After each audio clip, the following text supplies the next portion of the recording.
नमस्कार मित्रों, आगामी 14 मई 2025 को देवगुरु बृहस्पति राशि परिवर्तन करने के लिए तैयार हैं और वो बुध की राशि मिथुन में प्रवेश करेंगे।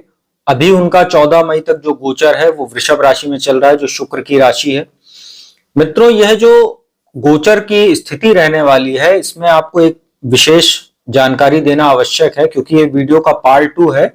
इससे पहले जो शुरुआत की 3 राशियां उसकी जानकारी मैं दे चुका हूं पार्ट 1 में, मेष, वृषभ और मिथुन राशि के लिए कैसा रहेगा देवगुरु का राशि परिवर्तन। तो उसकी जानकारी आप लोग मेरे वीडियो सेक्शन में जाकर उस पार्ट 1 में वीडियो देख सकते हैं, अगर आपकी शुरुआत की तीनों में से कोई एक राशि है, मेष, वृषभ या मिथुन में।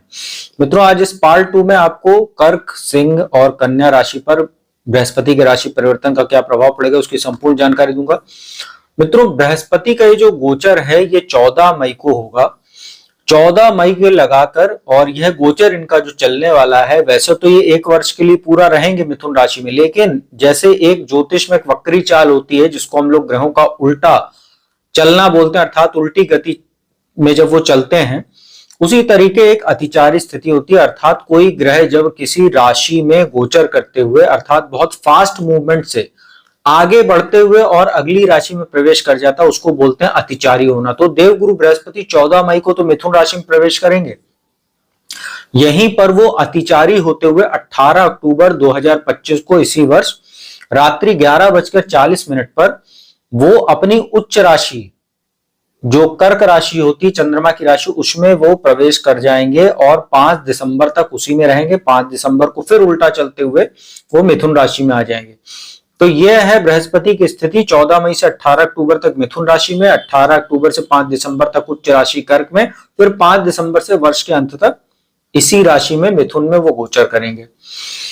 तो यह स्थिति आपको जानकारी देना आवश्यक था। तो यह जो गोचर अभी आपको आज जो राशिफल बताया जा रहा है, यह 14 मई से और 18 अक्टूबर के बीच का ही रहेगा, क्योंकि उसके बाद वो कर्क राशि में जाएंगे तो उसकी स्थिति आपको तब बताई जाएगी। मित्रों, चलिए आपको पार्ट 2 की सबसे पहली राशि कर्क राशि के बारे में बताते हैं। मित्रों, देखिए, कर्क राशि वालों के लिए एक अच्छी खबर तो है ही है कि आप लोगों को पता ही होगा कि आपके ऊपर शनि की ढैया खत्म हो चुकी है। अब जब देवगुरु बृहस्पति आपके लाभ स्थान में गोचर कर रहे हैं 14 मई तक, तो वो तो स्थिति बहुत अच्छी है, लेकिन अब 14 मई से निकलेंगे और यहां पर उनका प्रवेश होने जा रहा है आपके द्वादश भाव में, 12वें भाव में, जो खर्च का, नाश का भाव होता है। मित्रों, यहां से बृहस्पति आपके चौथे भाव पर दृष्टि डालेंगे, जो जहां तुला राशि बनती है, जो सुख स्थान होता है, भौतिक सुख, साधन, प्रॉपर्टी, माता का, जनता का भाव होता है। साथ ही छठे भाव पर देखेंगे जो रोग ऋण शत्रु का भाव होता है, साथ ही वहां पर उनकी स्वयं की राशि धनु बनती है।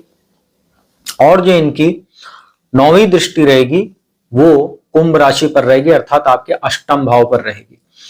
देखिए, देवगुरु बृहस्पति अभी जब प्रवेश करने वाले हैं तो यहां पर उनके लिए थोड़ी सी अच्छी स्थिति 1 महीने अगले तक बनी रहेगी, तकरीबन 14 जून के आसपास तक। उसका कारण क्या है कि अभी 14 अप्रैल से और 14 मई तक जो माफ कीजिएगा, 14 मई को जब उनका प्रवेश होगा बृहस्पति का 12वें भाव में, तो 14 मई को आपके लाभ स्थान में सूर्य का प्रवेश हो जाएगा। और सूर्य से जब यहां पर, क्योंकि एक ही घर पहले रहेंगे सूर्य, और देवताओं के गुरु बृहस्पति और सूर्य आपस में मित्र होते हैं। साथ ही जो आपके केंद्र और त्रिकोण के स्वामी मंगल है वो लग्न में विराजमान है, वो नीच राशि में जरूर है लेकिन वो भी यहाँ पर लग्न में है। तो यहाँ पर शुभ कर्करी दोष में रहेंगे जो बृहस्पति हैं 7 जून तक, क्योंकि 7 जून को जो मंगल है वो अर्ली मॉर्निंग निकल जाएंगे, 1:30 बजे के आसपास वो चले जाएंगे सिंह राशि में। तो 14 मई को जब सूर्य का, माफ कीजिएगा, बृहस्पति का प्रवेश होगा द्वादश भाव में, तो 14 मई से और 7 जून तक यहां पर बृहस्पति शुभ कर्तरी योग में रहेंगे। एक तरफ सूर्य रहेंगे जो उनके मित्र हैं, वहीं मंगल भी उनके मित्र हैं जो लग्न में रहेंगे। तो ये स्थिति आपके लिए अच्छी है।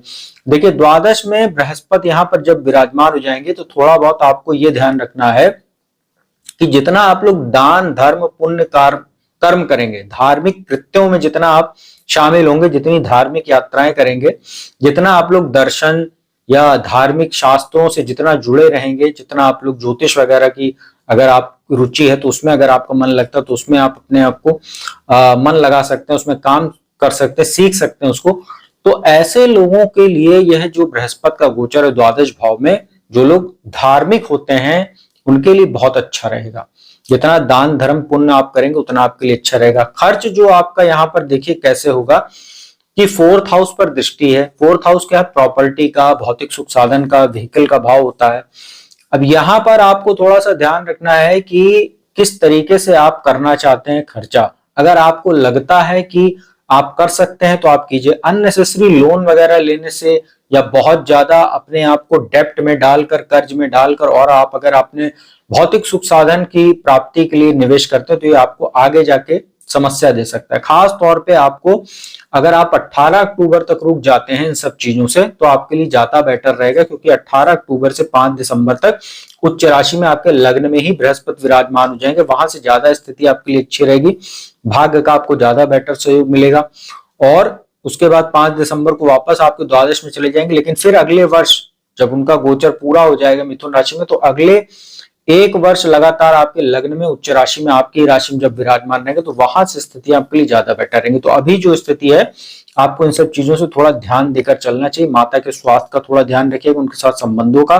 छठे भाव पर दृष्टि रहेगी तो रोग और शत्रु में आपको राहत तो देंगे, लेकिन अननेसेसरी चीजों से आपको दूर रहना चाहिए। सोशल मीडिया पर बहुत ज्यादा समय व्यर्थ करने से बचें और कुसंगति से बचें, और किसी भी प्रकार के मादक पदार्थों के सेवन से बचें। मांसाहार का सेवन ना करें तो आपके लिए अच्छा रहेगा। तो आपके चरित्र भी अगर आप जितना मजबूत रखेंगे उतना बृहस्पति आपको फायदा देगा।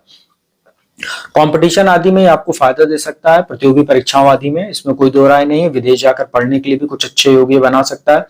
और जो अष्टम भाव पर दृष्टि रहेगी ये आपके लिए काफी फायदेमंद हो सकती है। अगर आप लोग ज्योतिष से या आप लोग किसी रिसर्च के क्षेत्र से जुड़े हुए हैं, आध्यात्म क्षेत्र से जुड़े हुए हैं, तो ये बृहस्पति आपको बहुत फायदा दे सकता है।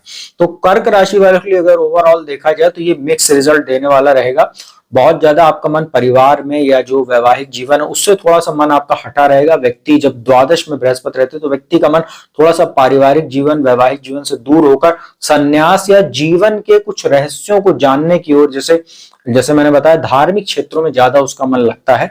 तो इन सब चीजों में मन लगना भी अच्छी बात है, कोई बुराई नहीं है, लेकिन आप बैलेंस बनाकर चलिएगा अपने आध्यात्मिक जीवन का और अपने पारिवारिक वैवाहिक जीवन का, तो आपके लिए बेटर रहेगा। मित्रों, सिंह राशि की बात करते हैं, जो दूसरी राशि इस वीडियो में।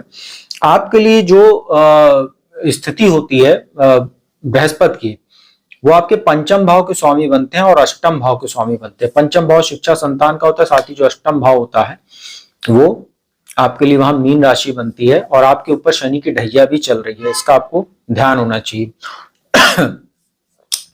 तो यहां पर जो स्थिति आपके लिए बन रही है, अगर देखा जाए तो आपके लाभ स्थान में बृहस्पति का गोचर होगा। अभी वो दशम भाव में थे तो बहुत अच्छी स्थिति थी, कोई बहुत ज्यादा खराब नहीं था। अब यहाँ लाभ स्थान में आ रहे हैं, तीसरे भाव को, पंचम भाव को और सप्तम भाव को देखेंगे। आपके लिए जो शनि की ढैया में कुछ समस्याएं बन रही, उसमें ये बृहस्पति आपको फायदा दे सकते हैं। शिक्षा संतान में आपको कुछ समस्याएं, जो बृहस्पति माफ कीजिएगा, जो शनि अष्टम भाव में बैठकर और जो पंचम भाव पर उनकी 10वीं दृष्टि पड़ रही है, इसमें बृहस्पति आपको काफी फायदा देने का काम करेंगे। शिक्षा संतान में आपको सफलता, संतान की ओर से कुछ चिंताएं आपको जो बढ़ गई हैं वो उसमें कुछ राहत देंगे बृहस्पति। उसका स्वास्थ्य अगर प्रभावित हो रहा तो उसको बेटर करेंगे। लव रिलेशन वगैरह में अगर कोई समस्या आ रही थी शनि की वजह से, उसमें बृहस्पति आपको कुछ फायदा दे सकते हैं। अविवाहित लोगों के रिश्ते वगैरह तय करने के लिए अच्छा समय है। अष्टम भाव में शनि की वजह से कहीं ना कहीं वैवाहिक जीवन में भी समस्या आ रही थी, तो उसको भी बृहस्पति काउंटर करने का काम करेंगे। बिजनेस में आपको जो कुछ समस्याएं अचानक ढैया की वजह से शुरू हुई है, उसमें बृहस्पति आपको फायदा देंगे। आपका आत्मविश्वास, पराक्रम, पुरुषार्थ तीसरे भाव पर दृष्टि डालकर बढ़ाएंगे। छोटे भाई बहनों से संबंधों को बेहतर करेंगे। मित्रों का सहयोग आपको दिलाएंगे। और कहीं ना कहीं लाभ स्थान में बैठे तो जो लोग शिक्षा के क्षेत्र से जुड़े हुए हैं, ज्योतिष का काम करते हैं, वाणी संबंधित काम करते हैं, कोई प्रवचन देने का काम करते हैं, किसी धार्मिक क्षेत्र से जुड़े हुए हैं, ऐसे लोगों के लिए बहुत अच्छा। लॉ की फील्ड से जुड़े हुए लोगों के लिए बहुत अच्छा है। लेखन या अध्यापन का काम आप करते हैं तो बहुत अच्छा है। जैसे कोचिंग संस्थान आप चलाते हैं, टीचर हैं, लेक्चरर हैं, प्रोफेसर हैं, ऐसे लोगों के पद प्रतिष्ठा में वृद्धि हो सकती है।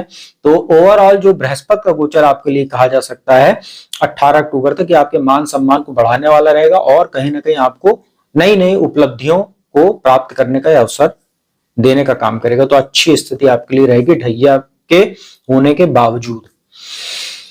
अब मित्रों बात करते हैं कन्या राशि की, जो इस वीडियो की अंतिम राशि है, तीसरी राशि। आपके लिए जो बृहस्पति होते हैं वो 2 केंद्र के स्वामी होकर केंद्र में ही आ रहे हैं, तो एक प्रकार का केंद्राधिपति दोष भी लगेगा। आपके लिए 4th हाउस के स्वामी, सप्तम भाव के स्वामी होकर दशम भाव में गोचर करेंगे। बृहस्पति जो है आपके लिए सुखेश होते हैं और वैवाहिक सुख और बिजनेस पार्टनर स्वामी होते हैं। दशम भाव में गोचर हो रहा है इनका और कर्म स्थान में रहेंगे। तो जो लोग बृहस्पति से जुड़ा काम करते हैं, जैसे अध्यापन का काम करते हैं, कोई शिक्षण संस्थान चलाते हैं, कोचिंग सेंटर चलाते हैं, कोई कॉलेज या यूनिवर्सिटी रन करते हैं, या कोई पत्राचार वगैरह का कोर्स वगैरह करवाते हैं, अगर आप डिस्टेंस लर्निंग कोर्स वगैरह आप करवाते हैं, उनके लिए अच्छा है। जो लोग लॉ की फील्ड से या राजनीति के क्षेत्र से जुड़े हुए हैं उनके लिए अच्छा है। 4th हाउस पर दृष्टि रहेगी तो जनता में आपकी प्रसिद्धि बढ़ने वाली है। अगर आप इन क्षेत्रों से जुड़े हुए हैं तो कुछ ऐसे अवसर आपको प्राप्त होंगे जिससे आपका जनता में मान सम्मान बढ़ेगा।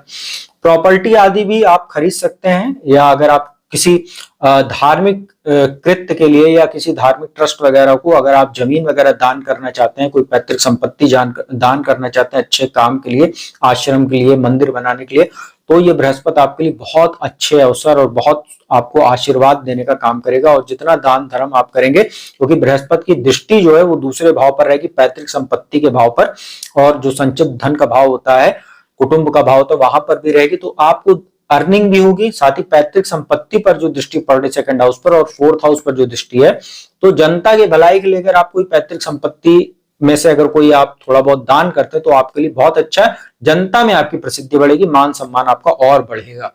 6ठे भाव पर जो दृष्टि है तो ये आपको कहीं ना कहीं शत्रुओं पर भी विजय दिलाएगा। कोई पुराना कर्ज वगैरह आपके ऊपर चढ़ा हुआ तो उसको बृहस्पति खत्म कराने में मदद करेगा। साथ ही कोई नया काम करना चाहते हो तो आप कर्ज लेकर आप कीजिए, तो भी आपके लिए बेहतर रहेगा।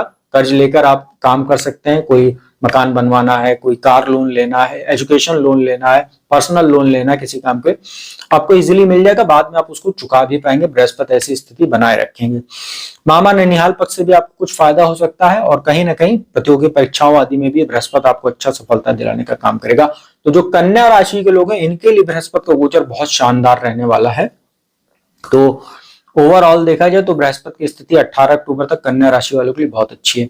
तो मित्रों, यह था जो कर्क, सिंह एवं कन्या राशि पर बृहस्पति का जो राशि परिवर्तन 14 मई को होगा। यहां से 18 अक्टूबर तक की क्या स्थिति बनेगी उसकी मैंने पूरी जानकारी दी।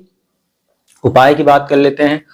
बृहस्पति का मंत्र ओम ब्रह्म बृहस्पति नमः, इसका आप लोग 108 बार जाप कर सकते हैं हर बृहस्पतिवार को। केले की वृक्ष के जड़ में आप लोग जल अर्पित करें हर बृहस्पतिवार को। विष्णु सहस्त्रनाम का पाठ करें। पीली वस्तुओं का दान करें, जैसे पीला वस्त्र, पीला फल, पीला बर्तन जैसे पीतल वगैरह आप लोग दान कर सकते हैं, तो आप लोगों के लिए अच्छा रहेगा। और अनैतिक कृत्यों से दूर रहिए, गुरुजनों का सम्मान कीजिए, उनका आशीर्वाद लीजिए, तो आपके लिए अच्छा रहेगा। तो मित्रों, यह था इस वीडियो का पार्ट 2। बाकी की जो राशियां हैं, जो अगली 3 राशियां हैं, तुला, वृश्चिक, धनु, उसके ऊपर बृहस्पति का क्या प्रभाव पड़ेगा राशि परिवर्तन के बाद, उसकी जानकारी मैं आपको पार्ट 3 में दूंगा। अगर ये वीडियो आपको अच्छी लगी हो तो इसको वीडियो को लाइक कीजिए, कमेंट कीजिए, शेयर कीजिए। जिसको कुंडली विश्लेषण कराना है, नंबर डिस्क्रिप्शन स्क्रीन पर उपलब्ध, उस पर संपर्क कीजिए, अपॉइंटमेंट लीजिए। कुंडली विश्लेषण का लाभ देश दुनिया के किसी भी कोने से प्राप्त कीजिए। तो अब मैं अपने वाणी को विराम देता हूं। अगली वीडियो में आपको बाकी की जो राशियां हैं, 3 राशियां, उसकी जानकारी लेकर हाजिर होऊंगा। तब तक के लिए ओम नमः शिवाय।